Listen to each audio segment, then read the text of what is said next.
So when I first found out about UDM, it was actually from my older brother, Mike. He had been a freshman here, and it was the first time I even heard of the school. And I found out they had a women's team, so I got in contact with Coach Manis. She had just joined the program, and here I am today, 4 years later. Last year was probably the prime year of my 4 because I got to play with both my brothers for one season. It was really fun for my parents, of course, because they got to drive, only 25 minutes and get to see all 3 of us at once. So last year was probably my favorite year just because it was, fun to be able to watch my older brother and my younger brother play together, and then they got to watch me as well.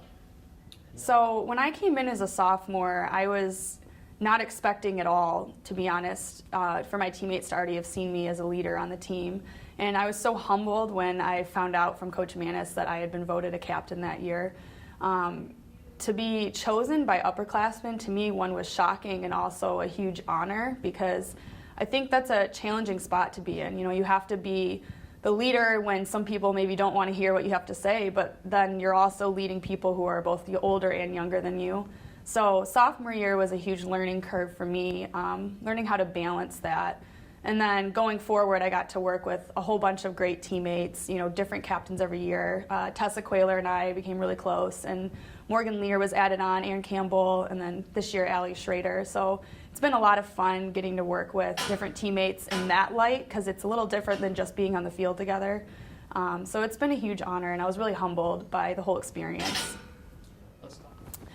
So this year at the Titan Awards banquet, I was very lucky to receive the President's Award. I like to talk about kind of my mentality for everything I do, and it actually happened at a leadership conference I attended for an honor society called Beta Gamma Sigma. It's a business honor society for college students, and I just on a whim decided to go with a classmate, and there was this one speaker there that just stuck with me, and it always will. And she talked about the 2 words, success and significant, and she said that everyone has their own view of success. Some people think it's how much money you have, and if you don't have a lot, then you're not successful. So she said, stop using that word. It's not the best one to use. And she said she likes to say be significant. So whether it's in your family life, your school life, your athletics, anything you're doing, just try to be significant because that means you're leaving an impact and you're a positive influence where you are. So I think I've tried to do that, especially since I went to that conference, and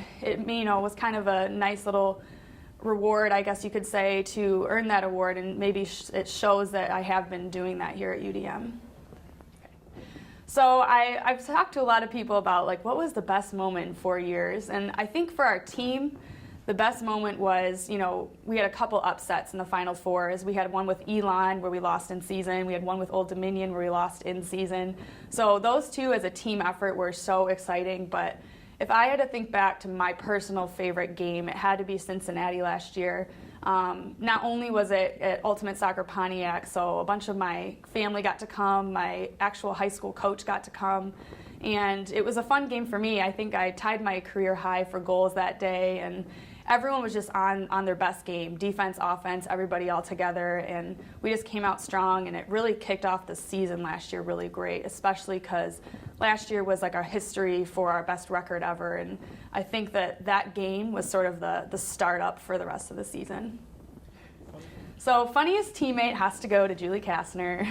I've actually already talked to her about this because she's not necessarily a big jokester. You're not gonna, be sitting there and she's gonna crack a bunch of jokes, but she's just a funny person. She brings candy everywhere.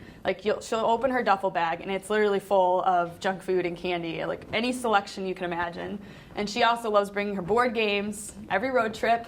You're getting a text, who wants to come play Settlers of Catan or whatever other games she brings with her. So Julie's been really fun. She's kind of just a break from all the pressure and the stress that can come with being a college athlete, and she's made my whole experience just a lot more easy, and I'm going to miss her a lot.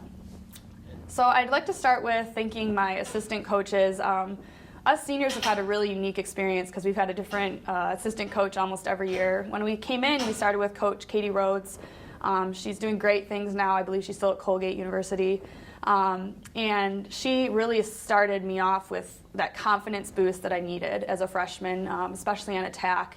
it's really hard when you come in and knowing your place, knowing if you can shoot, knowing where you fit into the offense with all the upperclassmen. So she really gave me that motivation I needed from the get-go. And then the next year, I got a huge defense asset with Coach Jake Marmel.